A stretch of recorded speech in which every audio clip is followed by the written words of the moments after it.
तमिलनाडु की राजनीति में एक ऐसा फैसला सामने आया है जिसने सत्ता और ज्योतिष के रिश्तों को लेकर नई बहस छेड़ दी है। राज्य की नई मुख्यमंत्री विजय थलापति यानी कि सी जोसेफ विजय ने अपने बेहद करीबी और मशहूर ज्योतिषी रिकी राधन पंडित वेट्रीवेल को सरकार में बड़ा पद दे दिया है।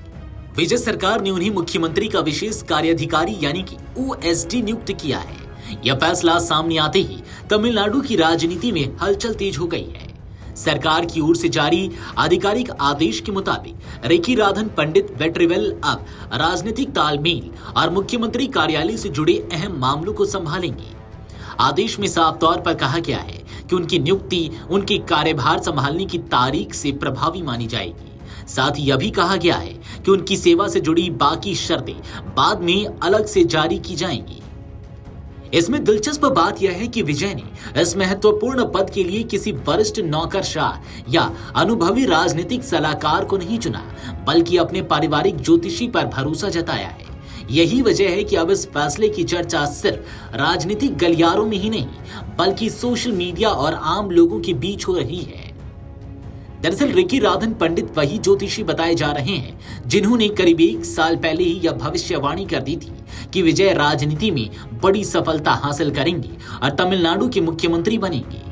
उस वक्त कई लोगों ने इस दावे को सामान्य राजनीतिक बयान माना था, लेकिन चुनावी नतीजों के बाद उनकी भविष्यवाणी सच साबित हुई। माना जा रहा है कि इसी वजह से मुख्यमंत्री विजय का उन पर भरोसा और मजबूत हो गया। राजनीतिक हलकों में रिकी राधन पंडित कोई नया नाम नहीं है। पिछले कुछ वर्षों में जब विजय ने फिल्मों से राजनीति की ओर कदम बढ़ाया, तब कई अहम मौकों पर रिकी राधन को उनके साथ देखा गया। चाहे राजनीतिक कार्यक्रम हो, रणनीतिक बैठकें हो या निजी अवसर, वह लगातार विजय के करीबी दायरे में मौजूद रहे। यही कारण है कि उन्हें मुख्यमंत्री का भरोसेमंद सहयोगी माना जाता है। अब सवाल यह उठ रहा है कि आखिर ओएसडी यानी कि विशेष कार्याधिकारी का पद कितना महत्वपूर्ण होता है। दरअसल मुख्यमंत्री कार्यालय में ओएसडी की भूमिका बेहद प्रभावशाली मानी जाती है। यह अधिकारी राजनीतिक समन्वय, नेताओं के साथ संवाद, संगठन और सरकार के बीच तालमेल और कई संवेदनशील प्रशासनिक मामलों में मुख्यमंत्री की मदद करता है। ऐसे में रिकी राधन पंडित की नियुक्ति सिर्फ प्रतीकात्मक फैसला नहीं मानी जा रही, बल्कि उन्हें सत्ता के केंद्र में एक मजबूत भूमिका मिलने के तौर पर देखा जा रहा है।